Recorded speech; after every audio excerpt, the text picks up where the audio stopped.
नमस्कार दोस्तों, स्वागत है आप सबका मेरे YouTube चैनल पर। आप देख रहे हैं क्लासिक क्राइम्स। मैं हूं चंदन। आज की कहानी ऐसे कुख्यात अपराधी की है जिसने अपनी जीवन काल में सैकड़ों कत्ल किए, यहाँ तक कि उसका नाम Guinness book of world records में भी दर्ज है। कहानी शुरू करने से पहले आप सबसे विनती है, प्लीज़ हमारे चैनल को सब्सक्राइब कीजिए और हमें सपोर्ट कीजिए। तो चलिए चलते हैं कहानी की तरफ। आइए आपको थोड़ा इतिहास में लेकर चलते हैं। साल था 1765। भारत के जबलपुर जिले में एक बच्चे का जन्म होता है। नाम रखा जाता है बहराम। बहराम बचपन से ही काफ़ी सीधा साधा और शरीफ बच्चा था, लेकिन उसकी दोस्ती एक ऐसे व्यक्ति से होती है जो उससे उम्र में करीब 25 वर्ष बड़ा था और एक कुख्यात लुटेरा था। इसी दोस्ती के बाद से उसके ज़िंदगी में मोड़ आता है।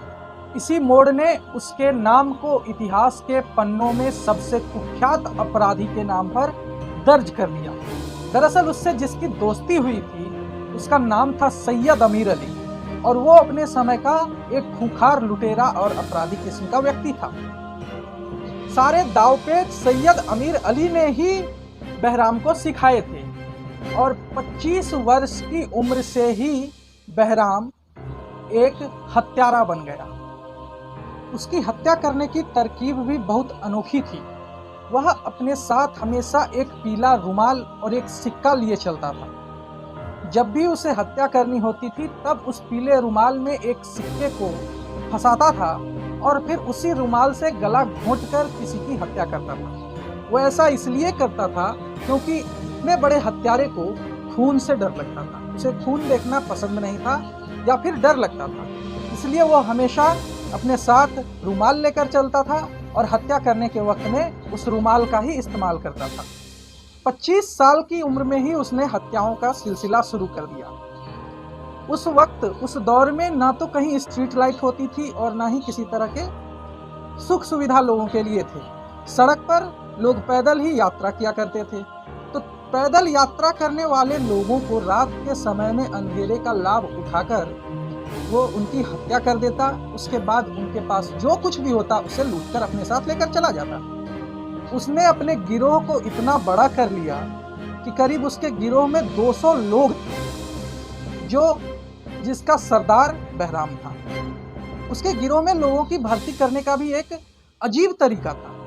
वह जब भी किसी व्यक्ति को अपने गिरोह में भर्ती किया करता था तो उसे जिस इंसान को मारा है, उस वक्त में किसी इंसान को मारा हुआ हो तो उसकी लाश पर, उसकी कब्र पर उसे बैठाकर गुड़ खिलाया करता था, और उसके बाद से वह व्यक्ति भी उसके गैंग का एक मेंबर हो जाता था और उसके साथ अपराध करने में लग जाता था। ये तो था उसका खून करने का तरीका और उसका जो गिरोह में लोगों को शामिल करता था उसका तरीका। अब आपको बताते हैं कि कैसे उसने करीब 1000 लोगों का कत्ल किया।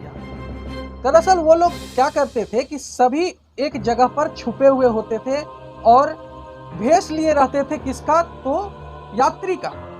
वो भी एक यात्री के भी भेष में रहते थे सभी लोग। और जब भी कोई यात्रियों की टोली वहाँ से आसपास से गुजरती थी तो वो किसी तरह से उस टोली में शामिल हो जाते थे। टोली में शामिल होने के बाद वो सही मौका देखकर सभी लोगों को अपने कब्जे में कर लेते थे। ऐसा वो तब करते थे जब वो यात्री थक जाते थे और कहीं किसी तालाब के पास, किसी नदी के पास या फिर किसी जंगल में पानी पीकर या खाना भोजन करके विश्राम करते थे। तब जैसे ही सभी लोग सो जाते थे वो उस वक्त का इंतजार करता था और उसके बाद फिर एक एक करके नींद में ही सभी लोगों का गला दबाकर हत्या करता था। गला दबाता हाथ से नहीं था, उसी रुमाल से गला घोंटता था। हत्या करने और लूटने का काम वो सिर्फ मुसाफिरों के साथ ही नहीं करता था। दरअसल वो अगर किसी पुलिस वाले को भी देख लेता और उस पर काबू पा जाता तो वो उसकी हत्या कर देता और उसे भी लूट लेता। उसकी दहशत यहाँ तक बढ़ गई थी प्रदेश में कि पुलिस वालों ने, ब्रिटिश सरकार ने बाकायदा ऐलान कर दिया था कि कोई भी पुलिस वाला अकेला न घूमे, वो भी एक ग्रुप में रहें ताकि एक जो गिरोह था वो उन पर हमला न कर पाए। इसकी चर्चा इंग्लैंड तक हुई और उसके बाद फिर ब्रिटिश सरकार ने इंग्लैंड से ही 5 लोगों को भेजा इस गिरोह के बारे में पता लगाने के लिए। लेकिन फिर इस पांचों लोगों की भी हत्या हो गई अनजाने तरीके से। ये लोग गायब हो गए, किसी को इनके बारे में कुछ पता नहीं चला। इस बात से इंग्लैंड सरकार, ब्रिटिश सरकार सख्ते में आ गई। वहां पर दहशत का माहौल था। मुसाफिर इस गिरोह के डर से अपना रास्ता बदल लिया करते थे और फिर अपने प्रोग्राम को कैंसिल कर दिया करते थे। इसी डर और दहशत में कई साल बीत गए। अब साल आया 1822 का। इंग्लैंड सरकार ने कैप्टन विलियम हेनरी स्लीमैन को मध्य भारत का नरसिंहपुर जिले का मजिस्ट्रेट बनाकर भेजा।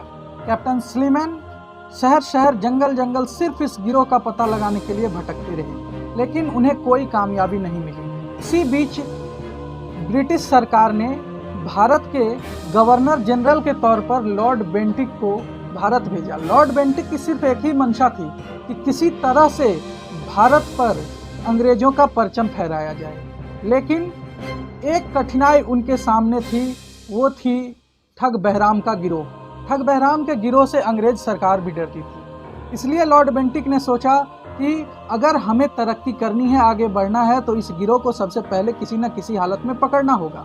उन्होंने स्लीमैन को पूरी छूट दी और साथ में एक सेना की टुकड़ी भी दी उनकी हिफाजत करने के लिए। मतलब बेंटिक के मन में भी ठग बहराम का काफी खौफ था। स्लीमैन ने पानी की तरह पैसा बहाया, अपने मुखबिरों का जाल पूरे मध्य भारत में फैलाया, लेकिन इतना सब करने के बाद भी कई साल लग गए, फिर भी उन्हें कोई कामयाबी नहीं मिली। फिर आखिर में सन 1830 में उन्हें सैयद अमीर अली के बारे में पता चला। सैयद अमीर अली जो बहराम का उस्ताद था। स्लीमैन ने तुरंत उनके घर पर दबिश दी, लेकिन सैयद अमीर अली फरार हो चुका था। तो अंग्रेज सरकार ने उसके परिवार वालों को अपने कब्जे में ले लिया। अमीर अली सालों तक भागता रहा। 2 साल के बाद अमीर अली अपने परिवार को बचाने के लिए किसी तरह अंग्रेजी सरकार को अपने हवाले कर दिया। अंग्रेजी सरकार को, स्लीमैन को अमीर अली से कोई मतलब नहीं था। उसे उसकी गिरफ्तारी से कोई लेना देना नहीं था। उसे सिर्फ चाहिए था ठग बहराम। इसलिए अमीर अली को उसने कई तरह की यातनाएं दी, बहुत बुरे तरीके से टॉर्चर किया। उस वक्त अमीर अली की उम्र करीब 100 साल को पार कर चुकी थी और अमीर अली आखिरकार हार गए और उन्होंने ठग बहराम के ठिकाने का पता और ठग बहराम की सारी जानकारी उन्हें दे दी। अब स्लीमैन के पास बहराम की सारी जानकारियां मौजूद थी, लेकिन फिर भी उसके बाद 6 सालों तक स्लीमैन के हाथ खाली थे। 6 वर्ष तक उन्हें ठग बहराम के बारे में ना तो कुछ पता चल रहा था, ना ही वो उनके सामने आ रहा था। लेकिन आखिरकार सन 1839 में ठग बहराम उनके हत्थे चढ़ गया। स्लीमैन ने जब ठग बहराम को देखा, ठग बहराम को पकड़ा, तब उस वक्त अंग्रेजी डायरी के मुताबिक उसकी उम्र करीब 75 साल पार कर चुकी थी। उसके साथ और कई ठग पकड़े गए जो उसके गिरोह के सदस्य थे। अब वो आदमी स्लीमैन के हत्थे चढ़ चुका था, जिसने 5 दशक तक अंग्रेज सरकार और वहाँ के लोगों को खौफ में रखा था।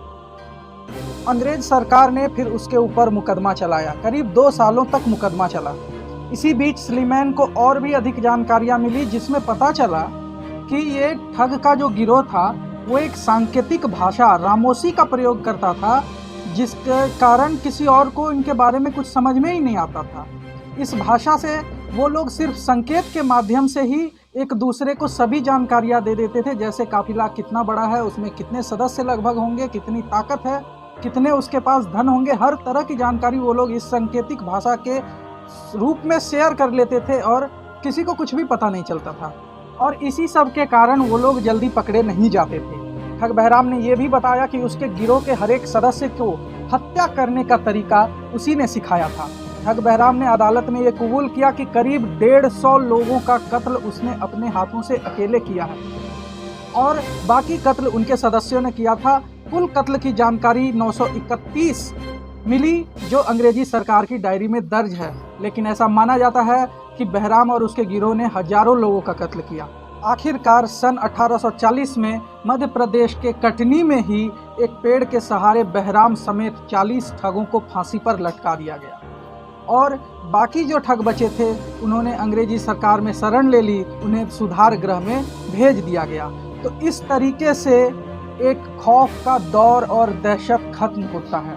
नरसिंहपुर जिले के लोग इतने खुश थे कि उन्होंने स्लीमैन के जाने के बाद भी उनकी याद में एक स्टैचू वहां बनवाया और आज भी उस जिले में उन्हें एक नायक के तौर पर याद किया जाता है।